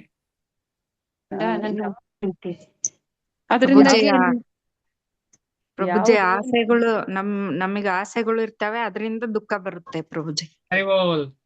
ಕರೆಕ್ಟ್ ಹೇಳಿದ್ರಿ. ಮತ್ತೆ ದುಃಖ ಬರುದು ಆಸೆಯಿಂದ. ಆಸೆ ಅದು ನಮ್ಮ, ನೀವು ಹೇಳಿದಾಗೆ, ರೂಪಿಣಿ ಮಾತಾಜಿ ಹೇಳಿದಾಗೆ ಸ್ವಾರ್ಥದ ಆಸೆ ಭಗವಂತನ ಬಗ್ಗೆ ಭಕ್ತಿ ಮಾರ್ಗದ ಆಸೆ ಇದ್ರೆ ಏನಾಗಲ್ಲ. ಸ್ವಾರ್ಥದ ಆಸೆಗಳು ಇರ್ತಾವಲ್ಲ, ಅದರಿಂದ ದುಃಖ ಬರುತ್ತೆ. ಕರೆಕ್ಟ್ ಆಗಿ ಹೇಳಿದಿರಿ. ಧನ್ಯವಾದ ಮಾತಾಜಿ. ಮುಖ್ಯವಾಗಿ ದುಃಖ ಬರ್ಲಿಕ್ಕೆ ಕಾರಣವೇ ಈ ಸ್ವಾರ್ಥ. ಮಾತಾಜಿ ಎಲ್ಲರೂ ಹೇಳಿದಂಗೆ ಸ್ವಾರ್ಥವೇ ಕಾರಣ. ಸ್ವಾರ್ಥ ಅಂತ ಹೇಳಿದ್ರೆ ಇಂದ್ರಿಯ ತೃಪ್ತಿ ಮಾಡುವ ಕಾರಣ. ಅದು ಎಕ್ಸ್ಟೆಂಡೆಡ್ ಆಗಿರ್ಬೋದು, ಇಂಡಿವಿಜುವಲ್ ಆಗಿರ್ಬೋದು. ನನ್ನ ಇಂದ್ರಿಯ ತೃಪ್ತಿ, ನನ್ನ ತಮ್ಮನ ಇಂದ್ರಿಯ ತೃಪ್ತಿ, ನಮ್ಮ ಅಣ್ಣನ ಇಂದ್ರಿಯ ತೃಪ್ತಿ, ನಮ್ಮ ಒಡೆಯನ ಇಂದ್ರಿಯ ತೃಪ್ತಿ, ಇಲ್ಲೆಲ್ಲ ಮಟೀರಿಯಲ್ ವಿಚಾರ ಹೇಳ್ತಾ ಇರುವಂತದ್ದು. ಅದೇ ಏನಾಗ್ಬೇಕು, ಬದಲಾವಣೆ ಆಗಿ ಕೃಷ್ಣ ಮತ್ತು ಕೃಷ್ಣ ಭಕ್ತರ ಇಂದ್ರಿಯ ತೃಪ್ತಿ ಆಗ್ಬೇಕು. ಕೃಷ್ಣ ಮತ್ತು ಕೃಷ್ಣ ಭಕ್ತರ ಇಂದ್ರಿಯ ತೃಪ್ತಿಗೆ ನಾವು ಪ್ರಯತ್ನ ಪಡಬೇಕು. ಇದು ಶ್ರೀಮದ್ ಭಾಗವತದಲ್ಲಿ ಕೂಡ ಹೇಳಿದೆ. ಆದ ಕಾರಣ ನಾವು ಹೇಗೆ ಮಟೀರಿಯಲ್ ಲೈಫಲ್ಲಿ ನಾವು ಜೀವನ ಮಾಡ್ತಾ ಇದ್ದೇವೆ, ಇಂದ್ರಿಯ ತೃಪ್ತಿ ಮಾಡ್ಲಿಕ್ಕೆ ಬಯಸ್ತಾ ಇದ್ದೇವೆ, ಪ್ರಯತ್ನ ಪಡ್ತೇವೆ, ಅದನ್ನೇ ತಿರುಗಿಸಿ ಭಗವಂತನ ಕಡೆಗೆ ತಿರುಗಿಸ್ಬೇಕು. ಅದನ್ನು ಸಂಪೂರ್ಣವಾಗಿ ಭಗವಂತನ ಕಡೆಗೆ ತಿರುಗಿಸ್ಬೇಕು. ಮುಂದೆ ಹೋಗ್ತೀನಿ. ಭಾವಾರ್ಥ: ಐಹಿಕ ಸಂಪರ್ಕದಿಂದಾಗುವ ಎಲ್ಲ ದುಃಖಗಳಿಂದ ವಾಸ್ತವವಾದ ಸ್ವಾತಂತ್ರ್ಯವೆಂದರೆ ಇದೆ. ಯಾವುದು? ಕೃಷ್ಣ ಭಕ್ತಿ. ಭಾವಾರ್ಥ: ಈಗ ನಾವೆಲ್ಲ ಯಾರೆಲ್ಲ ಈಗ ಜಪ ಮಾಡ್ಲಿಕ್ಕೆ ಪ್ರಯತ್ನ ಪಡ್ತಿದ್ದೇವೆ, ನಿಧಾನವಾಗಿ ನಮ್ಮ ಜೀವನದಲ್ಲಿ ಬದಲಾವಣೆ ಆಗುದು ನಾವೇ ನೋಡಿದ್ದೇವೆ, ಏನು ಸಂಶಯ ಇಲ್ಲ. ಒಂದನೇ ದಿನ ಜಪ ಮಾಡುವವನಿಗೂ ಅಷ್ಟೇ ಮನಸ್ಸಿಗೆ ಒಂದು ಸ್ಥೈರ್ಯ. ಒಂದನೇ ದಿನವೇ ಒಂದು ಸಂಕಲ್ಪ ತಗೊಂಡು ಜಪ ಮಾಡ್ತೇನೆ, ಬ್ರಹ್ಮಚರ್ಯ ಪಾಲಿಸ್ತೇನೆ, ಈ ರೀತಿಯದ್ದೆಲ್ಲ ಒಂದು ನಿಯಮ ಮಾಡ್ತೇನೆ ಅಂತ ಹೇಳಿದವನಿಗೆ ಒಂದು ಸ್ಥೈರ್ಯ ಇರ್ತದೆ ಮನಸ್ಸಲ್ಲಿ. ಖಂಡಿತವಾಗಿ ಸ್ಥೈರ್ಯ ಇರ್ತದೆ, ಏನು ಅದರಲ್ಲೇನು ಸಂದೇಹವೇ ಇಲ್ಲ. ಅದರಲ್ಲೂ ಕೂಡ ಭಗವಂತನ ಬಗ್ಗೆ ನಾನೇನಾದ್ರೂ ತಗೊಂಡ್ರೆ ಇನ್ನೂ ಜಾಸ್ತಿ ಸ್ಥೈರ್ಯ, ಇನ್ನೂ ಜಾಸ್ತಿ ಸ್ಥೈರ್ಯ. ಕೃಷ್ಣನ ನಾಮ ಜಪ ಡೈಲಿ ಮಾಡ್ತೇನೆ ನಾನು. ನಾಮ ಜಪ ಮಾಡುವಾಗ ಶಬ್ದವನ್ನ ಗ್ರಹಿಸಿ ಗ್ರಹಿಸಿ ಕೇಳಿ ಕೇಳಿ ಫುಲ್ ಫೋಕಸ್ ಮಾಡ್ಲಿಕ್ಕೆ, ಹೇಗೆ ದೀಪ ನಿವಾತ ಸ್ಥಳದಲ್ಲಿ ಇರುವಾಗ ಹೇಗೆ ಅದು ಆ ಕಡೆ ಈ ಕಡೆ ಹೋಗುದಿಲ್ಲ, ಅದೇ ರೀತಿ ನನ್ನ ಮನಸ್ಸನ್ನ ಸಂಪೂರ್ಣವಾಗಿ ಆ ಶಬ್ದದಲ್ಲೇ ಕೇಂದ್ರೀಕರಿಸಲಿಕ್ಕೆ ಪ್ರಯತ್ನ ಪಡ್ತೇನೆ. ಇದೇ ಮನಸ್ಸನ್ನ ಕೃಷ್ಣನ ಪಾದ ಕಮಲಿಗೆ ಕೊಡುವಂತಹ ಮುಖ್ಯ ಅಂಗ. ಇದನ್ನು ಮಾಡ್ತಾ ಇರುವಾಗ ಏನಾಗುತ್ತೆ, ನನಗೊಂದು ಶಕ್ತಿ ಸಿಗ್ತದೆ. ಕೃಷ್ಣ ಶಕ್ತಿ ಕೊಡ್ತಾನೆ. ಏನಕ್ಕೆ ಶಕ್ತಿ? ಅದು ಪುನಃ ನನ್ನನ್ನ ನಾನು ಭಗವಂತನ ಸೇವೆಯಲ್ಲಿ ಜಾಸ್ತಿ ತೊಡಗಿಸಿಕೊಳ್ಬೇಕು ಅಂತ ಹೇಳುವಂತ ವಿಚಾರಕ್ಕೆ. ಇಲ್ಲ ಬೇರೆ ಏನೋ ಮಾಡ್ಲಿಕ್ಕಲ್ಲ. ಯಾಕೆಂತ ಹೇಳಿದ್ರೆ ತುಂಬಾ ಜನ ಈ ಭಗವದ್ಗೀತೆಯನ್ನ ಏನ್ ಮಾಡ್ತಿದ್ದಾರೆ ಅಂತ ಹೇಳಿದ್ರೆ ಪೊಲಿಟಿಕಲ್ ಸೈನ್ಸ್ ಅಂತ ತಗೊಳ್ತಾರೆ. ಅದೆಲ್ಲ ಓಕೆ, ಆದರೆ ಮುಖ್ಯ ಅಂತ ಹೇಳುವಂಥದ್ದು ಇದು ಸ್ಪಿರಿಚುವಲ್ ಸೈನ್ಸ್. ಅದರಲ್ಲಿ ಸ್ಪಿರಿಚುವಲ್ ಸೈನ್ಸ್ ಅಂದ್ರೆ ಭಗವಂತನ ದಾಸನಾಗುವಂತ ಸೈನ್ಸ್. ಅದನ್ನೇ ಭಗವಂತ ಅರ್ಜುನನಿಗೆ ಹೇಳಿದ್ದು. ಅರ್ಜುನ ಭಗವಂತನಲ್ಲಿ ಕೇಳಿದ್ದು ಅದೇ, ಹೇಗೆ ನಾನು ನಿನ್ನನ್ನ ಸೇವೆ ಮಾಡಬಹುದು, ಹೇಗೆ ನಾನು ನಿನ್ನ ಶಿಷ್ಯನಾಗಬಹುದು ಅಂತ ಹೇಳಿ ಕೇಳಿದ್ದು. ಯಾಕೆ ಹಾಗೆ ಅಂತ ಹೇಳಿದ್ರೆ ಈ ಸೈನ್ಸೇ, ಅದು ಭಕ್ತಿ ಅಂತ ಹೇಳುವ ಸೈನ್ಸೇ ಒಂದು ಸಂಬಂಧ, ಭಗವಂತನ ಜೊತೆ ಸಂಬಂಧ. ಅದು ಶುರು ಆಗುವುದು ದಾಸಭಾವದಿಂದ. ನೇರ ಪ್ರೇಮ ಭಾವಕ್ಕೆ ಹೋಗ್ಲಿಕ್ಕೆ ಆಗುದಿಲ್ಲ. ದಾಸಭಾವ ಅದೇ ಶುರುವಾಗುವಂತ ಲಕ್ಷಣ. ಯೋಗಾಭ್ಯಾಸದಿಂದ ಮನುಷ್ಯನು ಕ್ರಮೇಣ ಐಹಿಕ ಪರಿಕಲ್ಪನೆಗಳಿಂದ ದೂರವಾಗುತ್ತಾನೆ. ಯೋಗ ತತ್ವದ ಮುಖ್ಯ ಲಕ್ಷಣವೇ ಇದು. ಮಟೀರಿಯಲ್ ಲೈಫ್ ನ ಬಗ್ಗೆ ಹೆಚ್ಚು ತಲೆ ಕೆಡಿಸಿಕೊಳ್ಳುವುದಿಲ್ಲ ನಾವು. ಭೌತಿಕ ಜೀವನದ ಬಗ್ಗೆ ಹೆಚ್ಚು ತಲೆ ಕೆಡಿಸಿಕೊಳ್ಳದೇ ಇರುವಂತಹ ಸ್ಥಿತಿ ಬಂದಿದೆ ಅಂತ ಹೇಳಿದ್ರೆ ನಾವು ಈ ಯೋಗದಲ್ಲಿ, ಭಕ್ತಿ ಯೋಗದಲ್ಲಿ ಮುಂದೆ ಬರ್ತಾ ಇದ್ದೇವೆ ಅಂತ ಹೇಳಿ ಅರ್ಥ. ಇದರ ನಂತರ ಹಾಗೆ ಹೇಳಿ ನಾವು ಕಲ್ಲಾಗ್ತೇವೆ ಅಂತಲ್ಲ, ನಾವು ಡಿಸ್ಟರ್ಬ್ ಆಗುದಿಲ್ಲ ಅಂತ. ಎಲ್ಲದಕ್ಕೂ ನಾವು ರೆಸ್ಪಾನ್ಸಿಬಲ್ ಇರ್ತೇವೆ, ಆದ್ರೆ ಅದರಿಂದ ರೆಸ್ಪಾನ್ಸಿಬಲ್ ಇದ್ರೂ ಕೂಡ ನಾವು ಡಿಸ್ಟರ್ಬ್ ಆಗುದಿಲ್ಲ. ಇದರ ನಂತರ ಮನುಷ್ಯನು ಸಮಾಧಿ ಸ್ಥಿತಿಗೆ ಏರುತ್ತಾನೆ. ಎಂದರೆ ಅಲೌಕಿಕ ಮನಸ್ಸು ಮತ್ತು ಬುದ್ಧಿಶಕ್ತಿಗಳಿಂದ ಯೋಗಿಯು ಪರಮಾತ್ಮನ ಸಾಕ್ಷಾತ್ಕಾರವನ್ನು ಪಡೆಯುತ್ತಾನೆ. ಇದರಲ್ಲಿ ಆತ್ಮವನ್ನು ಪರಮಾತ್ಮನೊಂದಿಗೆ ಒಂದಾಗಿ ಕಾಣುವ ಸಂದೇಹಗಳು ಇರುವುದಿಲ್ಲ. ತುಂಬಾ ಇಂಪಾರ್ಟೆಂಟ್. ಯಾಕಂದ್ರೆ ಹೆಚ್ಚಿನವರು ಅನ್ಕೊಳ್ತಾರೆ ಆತ್ಮ ಮತ್ತು ಪರಮಾತ್ಮ ಒಂದೇ. ಸಾಧ್ಯವೇ ಇಲ್ಲ, ಇದು ವಿಚಾರ ಸಾಧ್ಯವೇ ಇಲ್ಲ. ಈಗ ಆತ್ಮ ಅಂತ ಹೇಳಿದ್ರೆ ನಾವು ಇನ್ನೊಬ್ಬನನ್ನು ತಿಳಿಯುವುದು ಅಂತ ಹೇಳಿದ್ರೆ, ನಾನೇ ಇನ್ನೊಬ್ಬ ಆದ್ರೆ ಹೇಗೆ ತಿಳಿಲಿಕ್ಕೆ ಸಾಧ್ಯ? ಆಮೇಲೆ ಒಂದಾದ್ರೆ ಅದರಲ್ಲಿ ಏನು ಖುಷಿ ಇದೆ? ಯೋಗ ಅಭ್ಯಾಸಕ್ಕೆ ಬಹುಮಟ್ಟಿಗೆ ಪತಂಜಲಿ ಪದ್ಧತಿಯ ತತ್ವಗಳೇ ಆಧಾರ. ಆಮೇಲೆ ಪತಂಜಲಿ ತತ್ವಗಳಲ್ಲಿ ಏನು ಹೇಳಿದೆ ಅಂತ ಹೇಳಿದ್ರೆ ಭಗವಂತ ಇದ್ದಾನೆ ಅಂತ ಹೇಳಿಯೇ ಹೇಳಿದೆ. ಅಧಿಕಾರವಿಲ್ಲದ ಕೆಲವರು ಭಾಷ್ಯಕಾರರು ವ್ಯಕ್ತಿಗತ ಆತ್ಮವನ್ನು ಪರಮಾತ್ಮನೊಂದಿಗೆ ಗುರುತಿಸಲು ಪ್ರಯತ್ನಿಸುತ್ತಾರೆ. ಯಾವುದಕ್ಕೆ? ಪತಂಜಲಿ ಯೋಗ ಸೂತ್ರಗಳನ್ನ ಕೆಲವು ಭಾಷೆಗರು ಸುಮ್ಮನೆ ಅವರಿಗೆ ಬೇಕಾದ ರೀತಿಯಲ್ಲಿ ಮಾಡಿದ್ದಾರೆ. ಅದ್ವೈತಿಗಳು ಇದೇ ಮುಕ್ತಿ ಎಂದು ಭಾವಿಸುತ್ತಾರೆ. ಅದ್ವೈತಿ ಅಂದ್ರೆ ಏನು? ಯಾರಾದ್ರೂ ಹೇಳ್ತೀರಾ? ಅದ್ವೈತಿ ಅಂದ್ರೆ ಆತ್ಮ ಮತ್ತೆ ಪರಮಾತ್ಮ ಒಂದೇ ಅಂತ ತಿಳಿಯುದು. ದ್ವೈತಿ ಅಂದ್ರೆ ಆತ್ಮ ಎರಡು, ಆತ್ಮ ಮತ್ತೆ ಪರಮಾತ್ಮ ಇಬ್ರು ಇದ್ದಾರೆ ಅಂತ. ಕರೆಕ್ಟ್. ದ್ವ ಅಂದ್ರೆ ಎರಡು, ಇತಿ ಎರಡು ಇದೆ, ನೀವು ಹೇಳಿದ್ದು ಕರೆಕ್ಟ್. ಆ ಅಥವಾ ನ, ಆ ಅಥವಾ ನ ಸೇರಿದ್ರೆ ಅದು ನಕಾರ ಆಗತ್ತೆ. ಎರಡಿಲ್ಲ ಒಂದೇ ಅಂತ ಆಗತ್ತೆ. ಅಂದ್ರೆ ಯಾವಾಗ ಆತ್ಮವು ಪರಮಾತ್ಮನಲ್ಲಿ ಸೇರುವಾಗ ಅಲ್ಲಿ ಆತ್ಮ ಅಂತ ಹೇಳುದೇ ಇಲ್ಲ, ಒಂದೇ ಆಗತ್ತೆ, ಅದು ಸುಪ್ರೀಂ ಆಗತ್ತೆ, ಅಥವಾ ಅದು ಏನಾಗತ್ತೆ ಗೊತ್ತಿಲ್ಲ, ಅದಾಗತ್ತೆ, ಅದು ಬ್ರಹ್ಮ ಐಕ್ಯ ಆಗತ್ತೆ. ಯಾವುದು? ಆತ್ಮ ಬ್ರಹ್ಮನಲ್ಲಿ ಐಕ್ಯ ಆಯಿತು. ಆ ಬ್ರಹ್ಮನಲ್ಲಿ ಆ ಐಕ್ಯ ಆದ ಆತ್ಮಕ್ಕೆ ಇಂಡಿವಿಜುವಾಲಿಟಿ ಇಲ್ಲ. ಪ್ರತಿಯೊಬ್ಬ ಇಂಡಿವಿಜುವಲ್ ಅಂತ ಹೇಳಿ ಭಗವಂತ ಈಗಾಗಲೇ ನಾವು ಕೇಳ್ಕೊಂಡು ಬಂದಿದ್ದೇವೆ, ನಮಗೆಲ್ಲರಿಗೂ ಗೊತ್ತು. ಪ್ರತಿಯೊಬ್ಬ ವ್ಯಕ್ತಿ ಇವತ್ತು ಇಂಡಿವಿಜುವಲ್, ನಾಳೆ ಇಂಡಿವಿಜುವಲ್, ಯಾವಾಗಲೂ ಇಂಡಿವಿಜುವಲ್. ಹಾಗಿರುವಾಗ ಆ ಇಂಡಿವಿಜುವಲ್ ವ್ಯಕ್ತಿಗೆ ಸುಖ ಸಿಗ್ಬೇಕು ಅಂತ ಹೇಳಿದ್ರೆ ಹೇಗೆ ಸಾಧ್ಯ ಈ ರೀತಿಯಲ್ಲಿ? ಇದು ಕಾಮನ್ ಸೆನ್ಸ್. ಅವರಿಗೆ ಅದೇ ಮುಖ್ಯ, ಅದೇ ಮುಕ್ತಿ ಎಂದು ಭಾವಿಸುತ್ತಾರೆ. ಅವರಿಗೆ ಪತಂಜಲಿ ಯೋಗ ಪದ್ಧತಿಯ ನಿಜವಾದ ಉದ್ದೇಶವು ಅರ್ಥವಾಗುವುದಿಲ್ಲ. ಪತಂಜಲಿ ಪದ್ಧತಿಯು ದಿವ್ಯ ಆನಂದವನ್ನು ಒಪ್ಪುತ್ತದೆ. ದಿವ್ಯ ಆನಂದ ಇರುವುದು ಯಾರಿಗೆ? ಒಂದೇ, ಕೃಷ್ಣನಿಗೆ. ಅದರ ಜೊತೆ ನಮಗೆ ಸಂಪರ್ಕ ಸಿಕ್ಕಿದ್ರೆ ಮಾತ್ರ ಆ ದಿವ್ಯ ಆನಂದ ಸಿಗ್ತದೆ. ಆ ದಿವ್ಯ ಆನಂದ ಇರುವುದು ಎಲ್ಲಿ? ಭಗವಂತನ ಧಾಮದಲ್ಲಿ, ಭಗವಂತನಲ್ಲಿ. ಬ್ರಹ್ಮನ್ ರಿಯಲೈಸೇಷನ್ ಅಲ್ಲಿ ದಿವ್ಯ ಆನಂದ ಇಲ್ಲ. ಯಾಕೆಂತ ಹೇಳಿದ್ರೆ ಅದು ಗೋಲೋಕ ವೃಂದಾವನದಲ್ಲಿ ಇಲ್ಲದ ವಿಚಾರ. ಆದರೆ ಅದ್ವೈತ ಸಿದ್ಧಾಂತಕ್ಕೆ ಭಂಗ ಬರುವುದೆಂಬ ಭಯದಿಂದ ಅದ್ವೈತಿಗಳು ಈ ದಿವ್ಯ ಆನಂದವನ್ನು ಒಪ್ಪುವುದಿಲ್ಲ. ಈಗ ದಿವ್ಯ ಆನಂದ ಉಂಟು ಅಂತ ಹೇಳಿದ್ರೆ ಅದಕ್ಕೆ ಎರಡು ಬೇಕು ಸುಖ ಪಡ್ಬೇಕಿದ್ರೆ. ಒಬ್ಬ ಇದ್ರೆ ಆಗುದಿಲ್ಲ ಸುಖ ಪಡ್ಲಿಕ್ಕೆ. ಆ ಒಬ್ಬ ಅಂತ ಈಗಾಗಲೇ ನಾವು ಹೇಳಿ ಆಗಿದೆ ಅಲ್ಲ. ಈ ಅದ್ವೈತ ಸಿದ್ಧಾಂತದಲ್ಲಿ ಈ ಎರಡು ಇಲ್ಲ, ಒಂದೇ ಅಂತ ಹೇಳಿ ಆಗಿರುವಾಗ ಅದಕ್ಕೆ ಸರಿಯಾಗದ ವಿಚಾರ ಈ ದಿವ್ಯ ಆನಂದ. ಆದ ಕಾರಣ ಅದನ್ನು ಒಪ್ಪುವುದಿಲ್ಲ.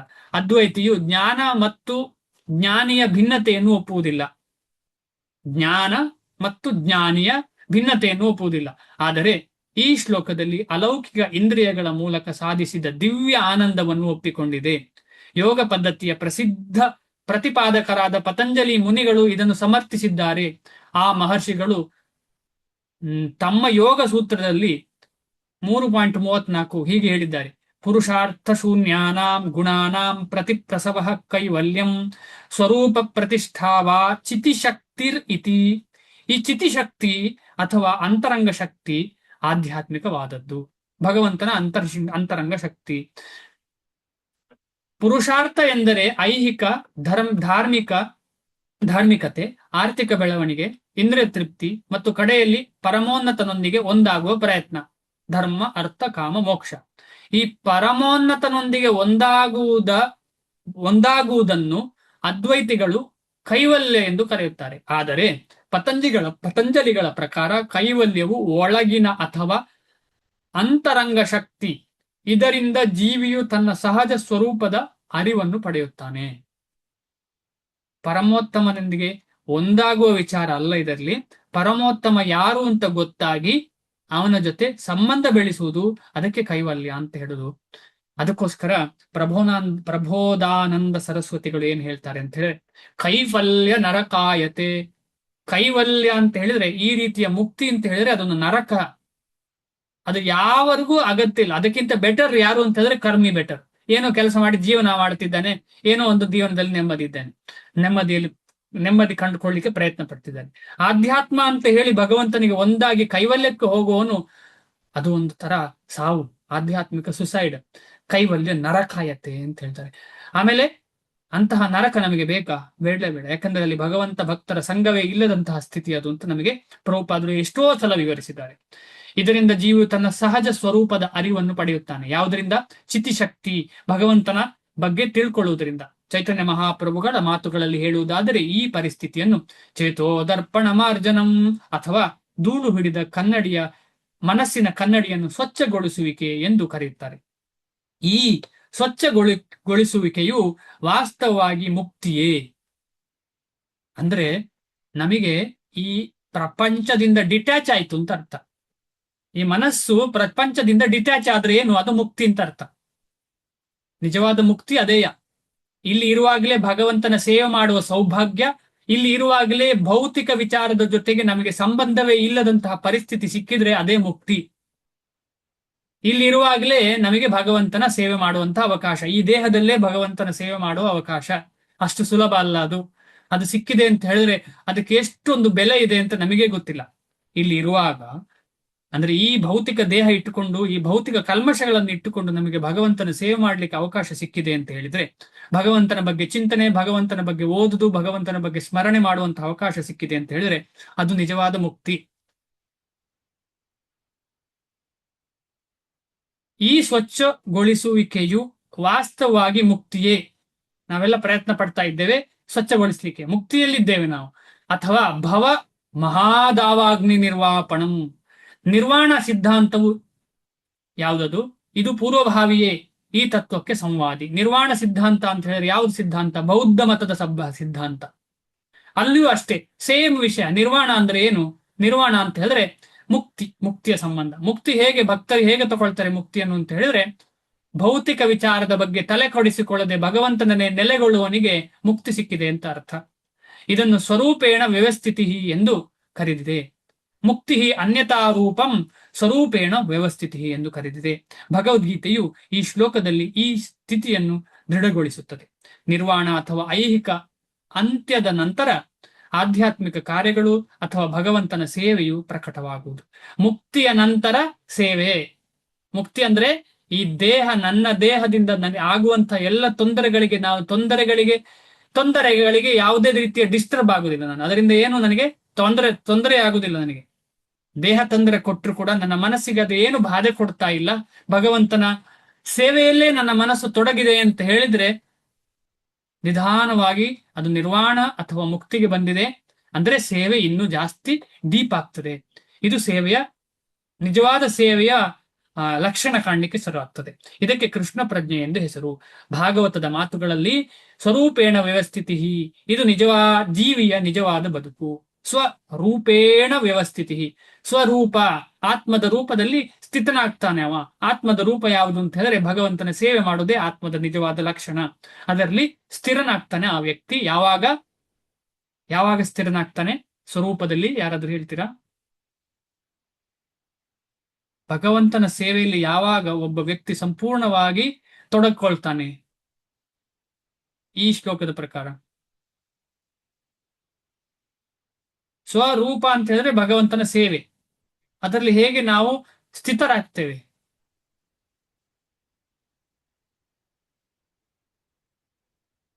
ಭೌತಿಕ ವಸ್ತುಗಳ ಅನಾಸಕ್ತಿಯಿಂದ ಭಗವಂತನ ಅದ್ಭುತ ಮಾತು. ಭೌತಿಕ ವಸ್ತುಗಳ ಅನಾಸಕ್ತಿ. ಅದು ಇನ್ನೊಂದು ರೀತಿಯಲ್ಲಿ ಹೇಳುದಿದ್ರೆ, ಭೌತಿಕ ವಸ್ತುಗಳನ್ನು ಸಂಪೂರ್ಣವಾಗಿ ಏನ್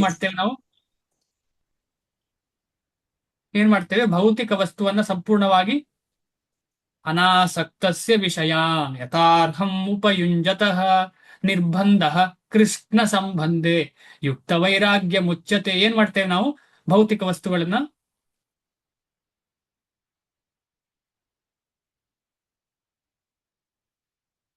ಭಗವಂತನ ಸೇವೆಗೆ ಉಪಯೋಗಿಸ್ತೇವೆ.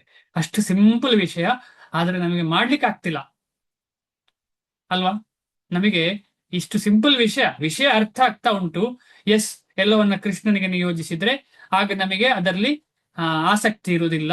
ಯಾಕಂತ ಹೇಳಿದ್ರೆ ಕೃಷ್ಣನೇ ಅದನ್ನ, ನಮ್ಮ ಆಸಕ್ತಿಯನ್ನ ಚೌರ ಕದೀತಾನೆ ಅವ ಅಂತ ನಮ್ಗೆ ಈಗಾಗಲೇ ಗೊತ್ತಾಗಿದೆ. ಆದ್ರೆ ನಮ್ಗೆ ಅದನ್ನ ಮಾಡ್ಲಿಕ್ಕೆ ಆಗ್ತಿಲ್ಲ. ಹೇಗೆ ಮಾಡ್ಲಿಕ್ಕೆ ಆಗ್ತಿಲ್ಲ, ಯಾಕೆ ಮಾಡ್ಲಿಕ್ಕೆ ಆಗ್ತಿಲ್ಲ ಅಂತ ಸ್ವಲ್ಪ ನಾವು ಚಿಂತನೆ ಮಾಡಬೇಕು. ಈಗ ಉದಾಹರಣೆ ನಾವೆಲ್ಲ ಕೊಡ್ತೇವೆ. ನಾನು ಮಾತಾಜಿ ಹೇಳಿದ್ರೆ, ಈಗ ನಾನು ರಿಟೈರ್ಡ್, ನನಗೆ ಏನು ಕೆಲಸ ಇಲ್ಲ, ಭಕ್ತಿ ಮಾಡ್ತೇನೆ. ಅಥವಾ ಇನ್ನೊಬ್ರು ಏನೋ ಹೇಳ್ತಾರೆ, ನಾನು ಸ್ಟ್ರೆಸ್ ಅಲ್ಲಿ ಇದ್ದೇನೆ, ಅದಕ್ಕೋಸ್ಕರ ನಾನು ಸ್ವಲ್ಪ ಭಕ್ತಿ ಮಾಡ್ತೇನೆ. ಈ ರೀತಿಯಲ್ಲೆಲ್ಲ ಭಗವದ್ಗೀತೆ ಹೇಳ್ತದೆ. ಬೇರೆ ಬೇರೆ ರೀತಿಯ ವ್ಯಕ್ತಿಗಳು ಬರ್ತಾರೆ ನನ್ನ ಕಡೆ ಅಂತ. ಹಾಗೆ ಬಂದವರು ನಿಧಾನವಾಗಿ, ನಾವೆಲ್ಲರೂ ಹಾಗೆ ಬಂದವರು, ನಮ್ಮ ಹೃದಯ ಶುದ್ಧಿ ಆಗ್ತಾ ಆಗ್ತಾ ಆಗ್ತಾ ಏನು ಗೊತ್ತಾಗ್ತದೆ ನಮಗೆ, ನಾವು ಯಾವುದೇ ಪರಿಸ್ಥಿತಿಯಲ್ಲಿ ಇರ್ಲಿ, ನಾನು ಕೆಲಸ ಮಾಡ್ಲಿ, ನಾನು ರಿಟೈರ್ಡ್ ಆಗಿರ್ಲಿ, ನನಗೆ ಏನೋ ಕೆಲಸ ಏನೇನೋ ಆಗ್ತಾ ಇರ್ಲಿ, ಆದ್ರೆ ಭಗವಂತನ ಸೇವೆ ಮಾತ್ರ ನನ್ನ ನಿಜವಾದ ಅಂಗ ಅಂತ ಯಾವಾಗ ಗೊತ್ತಾಗ್ತದೆ, ಅದು ಮನಪರಿವರ್ತನೆ ಆಗುವ ಸಂದರ್ಭ. ಇಲ್ಲದಿದ್ರೆ ಆರ್ಟಿಫಿಷಿಯಲ್ ಆಗಿ ಮಾಡುದು, ನಾನು ಅದು ಕಾರಣದಿಂದ ಮಾಡುದು, ಈ ಕಾರಣದಿಂದ ಮಾಡುದು, ಯಾರೋ ಹೇಳಿದ್ರು ಅಂತ ಹೇಳಿ ಮಾಡುದು. ಒಳಗಿಂದ ಆ ಒಂದು ಸೇವೆ ಮಾಡುವ ಭಾವ ಬರ್ಬೇಕಲ್ಲ. ಆ ಒಳಗಿಂದ ಸೇವೆ ಯಾವಾಗ ಭಾವ ಬರ್ತದೆ, ಆಗ ಕಾಯ್ತಾ ಇರ್ತದೆ, ಎಲ್ಲಿ ಸೇವೆ ಸಿಗ್ತದೆ ಅಂತ ಹೇಳಿ ಈ ಜೀವ ಕಾಯ್ತಾ ಇರ್ತದೆ. ಐಹಿಕ ಸೋಂಕಿನಿಂದ ಮಲಿನಗೊಂಡ ಆಧ್ಯಾತ್ಮಿಕ ಬದುಕಿನ ಸ್ಥಿತಿಯೇ ಮಾಯೆ. ಈ ಐಹಿಕ ಸೋಂಕಿನಿಂದ ಬಿಡುಗಡೆ ಎಂದರೆ ಜೀವಿಯ ಮೂಲ ನಿರಂತರ ಸ್ಥಿತಿಯ ವಿನಾಶ ಎಂದು ಅರ್ಥವಲ್ಲ. ಈ ಐಹಿಕ ಸೋಂಕಿನಿಂದ ಬಿಡುಗಡೆ ಎಂದರೆ ಜೀವಿಯ ಮೂಲ ನಿರಂತರ ಸ್ಥಿತಿಯ ವಿನಾಶ ಎಂದು ಅರ್ಥವಲ್ಲ. ಅಂದ್ರೆ ನಮ್ಮ ಎಕ್ಸಿಸ್ಟೆನ್ಸೇ ವ್ಯಾನಿಷ್ ಆಗುದಲ್ಲ, ಆತ್ಮಹತ್ಯೆ ಅಲ್ಲ ಇದು, ಅದು ಶುದ್ಧ ಆಗುದು ಪ್ರಕ್ರಿಯೆ. ಅದಕ್ಕೋಸ್ಕರ ಪತಂಜಲಿ ಮುನಿ ಕೈವಲ್ಯಂ ಸ್ವರೂಪ ಪ್ರತಿಷ್ಠಾವ ಚಿತಿಶಕ್ತಿ ರೀತಿ ಎನ್ನುವ ಮಾತುಗಳಲ್ಲಿ ಇದನ್ನು ಒಪ್ಪಿದ್ದಾರೆ. ಅಂದ್ರೆ ಶುದ್ಧವಾದಂತಹ ಭಗವಂತನ ಸಂಪರ್ಕದಿಂದ ನಾವು ಶುದ್ಧರಾಗಿ ಭಗವಂತನ ಸೇವೆಯಲ್ಲಿ ತೊಡಗಿಕೊಳ್ಳಿಕ್ಕೆ ಸಾಧ್ಯ ಅಂತ ಹೇಳಿ ಪತಂಜಲಿ ಮುನಿಗಳೇ ಆಕ್ಸೆಪ್ಟ್ ಮಾಡ್ತಾರೆ. ಈ ಚಿತಿಶಕ್ತಿಯು ಅಥವಾ ಅಲೌಕಿಕ ಆನಂದವು ನಿಜವಾದ ಬದುಕು. ಭಗವದ್ಧಾಮದಲ್ಲಿ ಇದ್ದು ಬದುಕುವುದೇ ನಿಜವಾದ ಬದುಕು, ಭಗವಂತನ ಸೇವೆಯಲ್ಲಿ ಬದುಕುವುದೇ ನಿಜವಾದ ಬದುಕು. ಇದನ್ನು ವೇದಾಂತ ಸೂತ್ರದಲ್ಲಿ 1.1.12 ಆನಂದಮಯೋಭ್ಯಾಸಾತ್ ಎನ್ನುವ ಮಾತುಗಳಲ್ಲಿ ದೃಢಪಡಿಸಿದೆ. ಈ ಸಹಜವಾದ ದಿವ್ಯ ಆನಂದವು ಯೋಗದ ಅಂತಿಮ ಗುರಿ. ಭಕ್ತಿಯೋಗದ ಅನುಷ್ಠಾನದಿಂದ ಇದನ್ನು ಸುಲಭವಾಗಿ ಸಾಧಿಸಬಹುದು. ಭಗವದ್ಗೀತೆಯ 7ನೇ ಅಧ್ಯಾಯದಲ್ಲಿ ಭಕ್ತಿ ಯೋಗವನ್ನು ಸ್ಪಷ್ಟವಾಗಿ ವಿವರಿಸಲಾಗುತ್ತದೆ. ನೆಕ್ಸ್ಟ್ ಅಧ್ಯಾಯ. ಈ ಅಧ್ಯಾಯದಲ್ಲಿ ವಿವರಿಸಿರುವಂತೆ ಯೋಗ ಪದ್ಧತಿಯು ಹೇಳುವ ಸಮಾಧಿಯಲ್ಲಿ 2 ಬಗೆಗಳ ಸಮಾಧಿ, ಸಂಪ್ರಜ್ಞಾತ ಸಮಾಧಿ ಮತ್ತು ಅಸಂಪ್ರಜ್ಞಾತ ಸಮಾಧಿ. ಯಾರು ಹೇಳ್ತಾರೆ? ಪತಂಜಲಿ ಮುನಿಗಳು ಇದರ ಬಗ್ಗೆ ಹೇಳ್ತಾರೆ. ತತ್ವಜ್ಞಾನದ ವಿವಿಧ ಸಂಶೋಧನೆಗಳಿಂದ ಮನುಷ್ಯನು ಆಧ್ಯಾತ್ಮಿಕ ಸ್ಥಾನದಲ್ಲಿ ನೆಲೆಗೊಂಡಾಗ ಆತನು ಸಂಪ್ರಜ್ಞಾತ ಸಮಾಧಿಯನ್ನು ಸಾಧಿಸಿದ್ದಾನೆ ಎಂದು ಹೇಳುತ್ತಾರೆ. ತತ್ವಜ್ಞಾನದ ವಿವಿಧ ಸಂಶೋಧನೆಗಳಿಂದ ಮನುಷ್ಯನು ಆಧ್ಯಾತ್ಮಿಕ ಸ್ಥಾನದಲ್ಲಿ ನೆಲೆಗೊಂಡಾಗ, ಅಂದ್ರೆ ಜ್ಞಾನವನ್ನ, ತತ್ವಜ್ಞಾನ ಅಂದ್ರೆ ಚರ್ಚೆ, ಅಂದ್ರೆ ಮನಸ್ಸಿನಲ್ಲೇ ಅದು ಒಳ್ಳೆದ ಇದು ಒಳ್ಳೆದ ಹಾಗೆ ಹೀಗೆ ಅಂತ ಹೇಳಿ ಎಲ್ಲಿ ಡಿಸ್ಕಷನ್ ಮಾಡಿ, ಮನಸ್ಸಿನ ಒಳಗೆ ಡಿಸ್ಕಷನ್ ಮಾಡಿ, ಕೂತು ಧ್ಯಾನ ಮಾಡಿ ಯಾವುದು ಬೆಟರ್ ಅಂತ ಹೇಳಿ ಡಿಸ್ಕಷನ್ ಮಾಡ್ತಾ ಹೋಗಿ ಮುಂದೆ ಹೋಗುವಾಗ ಒಂದು ನೆಲೆ ಸಿಗ್ತದಲ್ಲ, ಆ ನೆಲೆಗೆ ಆಧ್ಯಾತ್ಮಿಕ ನೆಲೆ, ಆ ನೆಲೆಯೇ ಸಂಪ್ರಜ್ಞಾತ ಸಮಾಧಿ, ಸಮ್ಯಕ್ ಪ್ರಜ್ಞೆ ಇರುವಂತಹ ಸಮಾಧಿ. ಅಸಂಪ್ರಜ್ಞಾತ ಸಮಾಧಿಯಲ್ಲಿ ಐಹಿಕ ಸಂತೋಷದಿಂದ ಸಂಬಂಧವೇ ಇಲ್ಲ. ಹಿಂದಿನದರಲ್ಲಿ ಐಹಿಕದ ಬಗ್ಗೆ ಚರ್ಚೆ ನಡ್ತದೆ, ಐಹಿಕ ವಿಚಾರದ ಬಗ್ಗೆ ಚರ್ಚೆ ಇದೆ. ಇದು ಪರ್ಮನೆಂಟ್, ಇದು ಇಂಪರ್ಮನೆಂಟ್. ಪರ್ಮನೆಂಟ್ ಯಾವುದು? ಇಂಪರ್ಮನೆಂಟ್.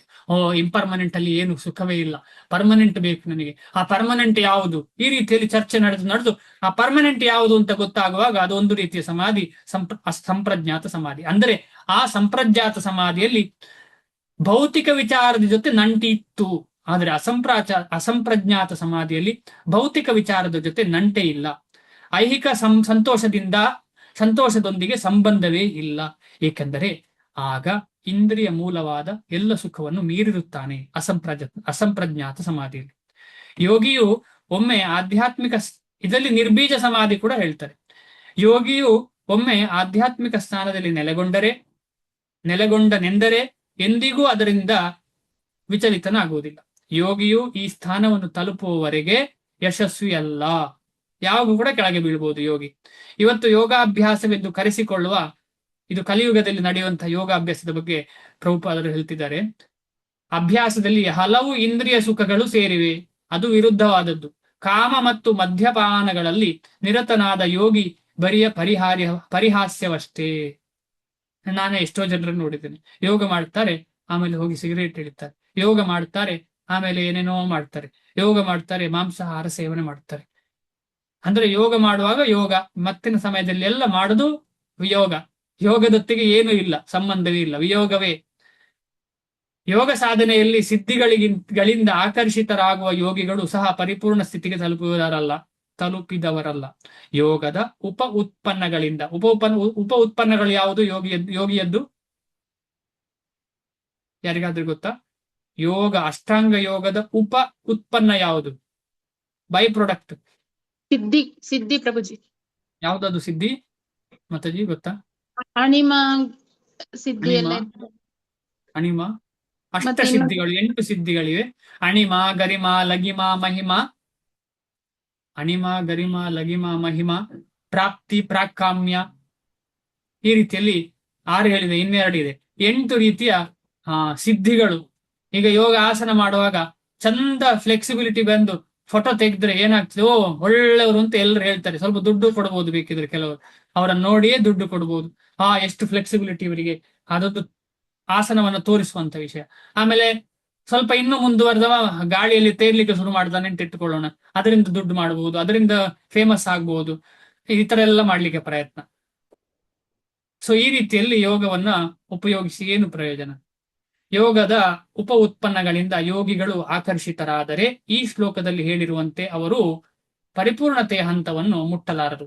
ಕಸರತ್ತಿನ ಸಾಹಸಗಳ ಅಥವಾ ಸಿದ್ಧಿಗಳ ಪ್ರದರ್ಶನದಲ್ಲಿ ನಿರತರಾಗುವ ವ್ಯಕ್ತಿಗಳು ಹಾಗೆ ಮಾಡಿದರೆ ಯೋಗದ ಉದ್ದೇಶವೇ ನಷ್ಟವಾಗುತ್ತದೆ ಎನ್ನುವುದನ್ನು ತಿಳಿದುಕೊಳ್ಳಬೇಕು. ತುಂಬಾ ಇಂಪಾರ್ಟೆಂಟ್ ವಿಚಾರ ಇದು. ಈಗ ಯೋಗ ಫೇಮಸ್ ಆಗ್ತಾ ಇದೆ, ಹೌದಲ್ಲ? ನಾನು ಯಾವ್ದ್ರ ಬಗ್ಗೆ ಚರ್ಚೆ ಮಾತಾಡ್ತಿದ್ದೇನೆ ಅಂದ್ರೆ ಈ ಆಸನಾದಿಗಳು ತುಂಬಾ ಫೇಮಸ್ ಆಗ್ತಿದೆಯಲ್ಲ ಹೌದು ಪ್ರಭುಜಿ.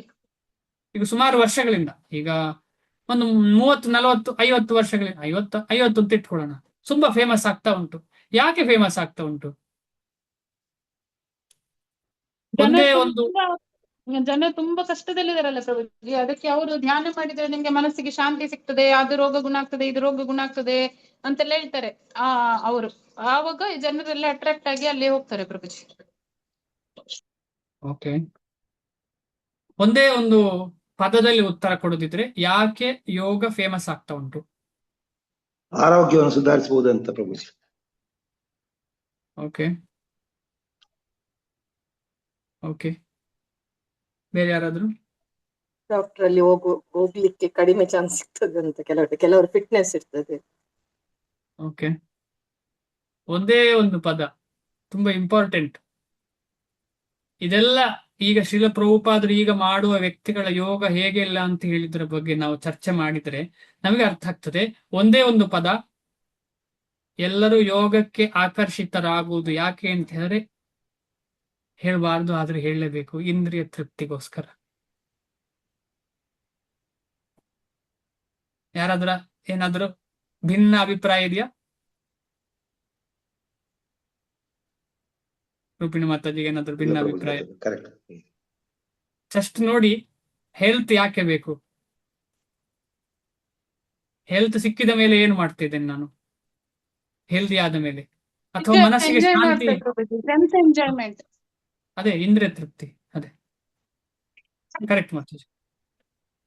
ಆಯ್ತು, ಧ್ಯಾನ ಮಾಡಿ ಕಲುಷಿತವಾದ ಮನಸ್ಸನ್ನ ಇನ್ನೂ ಫೋಕಸ್ ಮಾಡಿ ಏನ್ ಮಾಡ್ತೇನೆ ನಾನು ಮತ್ತೆ? ಸೊ ಈಗ ನಡೆಯುವಂತ ವಿಚಾರವೇ ಇದು. ಅದಕ್ಕೋಸ್ಕರ ನಾವೆಲ್ಲರೂ ಈ ಭಕ್ತಿ ಯೋಗದ ಇಂಪಾರ್ಟೆನ್ಸ್ ಅನ್ನ ಶ್ರೀಲ ಪ್ರಭುಪಾದರು ಹೇಳಿದ ರೀತಿಯಲ್ಲಿ ಎಲ್ರಿಗೂ ತಲುಪಿಸುವಂತಹ ಮಹಾ ಇಂಪಾರ್ಟೆಂಟ್ ಕಾರ್ಯ ನಮ್ಮೆಲ್ಲರಲ್ಲಿ ತುಂಬಾ ಇಂಪಾರ್ಟೆಂಟ್. ನಾವೆಲ್ಲ ಮಾಡ್ಬೇಕು, ಅದು ನಮ್ಮ ಜೀವನದ ಮುಖ್ಯ ಅಂಗ ಆಗ್ಬೇಕು. ಈ ವಿಚಾರವನ್ನ ಮನಸ್ಸಿಗೆ, ಜೀವನಕ್ಕೆ, ಜನರಿಗೆ ತಲುಪಿಸುವಂತಹ ಪ್ರಯತ್ನ. ಹಾಗೆ ಮಾಡಿದರೆ ಯೋಗದ ಉದ್ದೇಶವೇ ನಷ್ಟವಾಗುತ್ತದೆ ಎನ್ನುವುದನ್ನು ತಿಳಿದುಕೊಳ್ಳಬೇಕು. ಈ ಪಾರ ಆಯ್ತು. ಈ ಯುಗದಲ್ಲಿ ಅತ್ಯುತ್ತಮ ಯೋಗಾಭ್ಯಾಸ ಎಂದರೆ ಕೃಷ್ಣ ಪ್ರಜ್ಞೆ. ಇದು ಎಸ್ಟಾಬ್ಲಿಷ್ ಮಾಡಿ ಆಯ್ತು. ನಮಗೆ ಇಷ್ಟು ಕ್ಲಾಸ್ 6ನೇ ಚಾಪ್ಟರ್ ವರೆಗೆ ಬಂದಿದ್ದೇವೆ ಅಂದ್ರೆ ಇದು ನಮಗೆ ಎಸ್ಟಾಬ್ಲಿಷ್ ಆಯ್ತು. ಇದರನ್ನೇನು ಸಂಶಯ ಇಲ್ಲ. ಯಾರಾದ್ರೂ ಸಂಶಯ ಪಟ್ಟಿದ್ದಾರೆ ಅಂದ್ರೆ ಕ್ಲಾಸು ನಾವು ಓದಿದ್ದೇವಾ ಇಲ್ವೋ ಅಂತ ಹೇಳಿ ಸಂಶಯ. ಯಾರಾದ್ರೂ ಶ್ರೀಲ ಪ್ರಭುಪಾದರು ಕೃಷ್ಣನ ಬಗ್ಗೆ ಶ್ರೀಲ ಪ್ರಭುಪಾದರ ಪುಸ್ತಕದಿಂದ ಓದಿದರೆ ಇದು ಕ್ಲಿಯರ್ ಆಗಿಬಿಡ್ತದೆ, ಇದರಲ್ಲೇನು ಸಂಶಯ ಇಲ್ಲ. ಇದು ಅರ್ಥವಾಗದ ಸಂಗತಿ ಏನೂ ಅಲ್ಲ. ಕೃಷ್ಣ ಪ್ರಜ್ಞೆ ಇರುವವನಿಗೆ ತನ್ನ ಕಾರ್ಯದಲ್ಲಿಯೇ ಎಷ್ಟು ಸುಖ ಎಂದರೆ ಆತನು ಬೇರೆ ಯಾವ ಸುಖವನ್ನು ಬಯಸುವುದಿಲ್ಲ. ಹಠಯೋಗ, ಧ್ಯಾನ ಯೋಗ ಮತ್ತು ಜ್ಞಾನ ಯೋಗಗಳನ್ನು ಅನುಷ್ಠಾನ ಮಾಡಲು ಈ ವಂಚನೆಯ ಕಾಲದಲ್ಲಂತೂ ಹಲವಾರು ಅಡ್ಡಿಗಳಿವೆ. ಅಷ್ಟು ಸುಲಭವಿಲ್ಲ ಈ ಅಷ್ಟಾಂಗ ಯೋಗ, ಈ ಹಠಯೋಗ, ಧ್ಯಾನ ಯೋಗದಲ್ಲಿ ಪರ್ಫೆಕ್ಷನ್ ಸಿಗ್ಲಿಕ್ಕೆ ಸಾಧ್ಯವೇ ಇಲ್ಲ ಈ ಯುಗದಲ್ಲಿ. ಆದರೆ ಕರ್ಮಯೋಗ ಅಥವಾ ಭಕ್ತಿ ಯೋಗವನ್ನು ಆಚರಿಸುವುದರಲ್ಲಿ ಇಂತಹ ಸಮಸ್ಯೆಗಳಿಲ್ಲ. ತುಂಬಾ ಇದ್ರೆ ನಾಳೆ ಓದ್ತೀನಿ. ಏನ್ ಹೇಳ್ತೀರಿ? ಈಗಾಗಲೇ ಸಮಯ ಆಯ್ತು, ನಿಲ್ಸೋದಾ? ಹರೇ ಕೃಷ್ಣ. ಮಾಡಿ ಪ್ರಭು. ಇವತ್ತಿನ ಕ್ಲಾಸ್ ಸ್ವಲ್ಪ ಟೆಕ್ನಿಕಲ್ ಇತ್ತಲ್ಲ ಪ್ರಭುಜಿ, ಅಷ್ಟು ಕಷ್ಟ ಶಬ್ದಗಳು ಅದ್ರಲ್ಲಿ. ನಾಳೆ ಪುನಃ ಚರ್ಚೆ ಮಾಡೋಣ. ಎಲ್ಲಿ ಸಂಶಯ ಇದೆ ಕೇಳಿ. ಓಕೆ ಪ್ರಭುಜಿ. ಇದು ನಾಳೆ ಶುರು ಮಾಡುವ, ಇಲ್ಲಿಂದ ಆಗ್ಬೋದಾ? ಹಾ ಪ್ರಭುಜಿ. ಓಕೆ, ಯಾಕಂದ್ರೆ ಟೈಮ್ ಲಿಮಿಟ್ ತುಂಬಾ ಇಂಪಾರ್ಟೆಂಟ್. ಇಂಟ್ರೆಸ್ಟ್ ಇದೆ, ತುಂಬಾ ಇಂಟ್ರೆಸ್ಟಿಂಗ್ ಇದು. ಆದ್ರೆ ಮುಂದೆ ಹೋದ್ರೆ ಕೆಲವರಿಗೆ ಕಷ್ಟ ಆಗಲೂಬಹುದು. ಆದ ಕಾರಣ ನಾಳೆ ಈ ಶ್ಲೋಕವನ್ನು ಇನ್ನೊಂದು ಸರ್ತಿ ಬೇಕಿದ್ರೆ ಚರ್ಚೆ ಮಾಡೋಣ. ನೀವು ಒಂದ್ಸಲ ಓದಿ ಎಲ್ಲೆಲ್ಲಿ ನಿಮಗೆ ಸಂಶಯ ಇದೆ ಅಂತ ಹೇಳಿ ಒಂದು ಅಂಡರ್ಲೈನ್ ಹಾಕಿ ಡಿಸ್ಕಷನ್ ಮಾಡೋಣ, ಆಗ್ಬೋದಾ? ಹಾ ಪ್ರಭುಜಿ. ಓಕೆ, ಏನಾದರೂ ಪ್ರಶ್ನೆ ಇದ್ರೆ ಚರ್ಚೆ ಮಾಡೋಣ.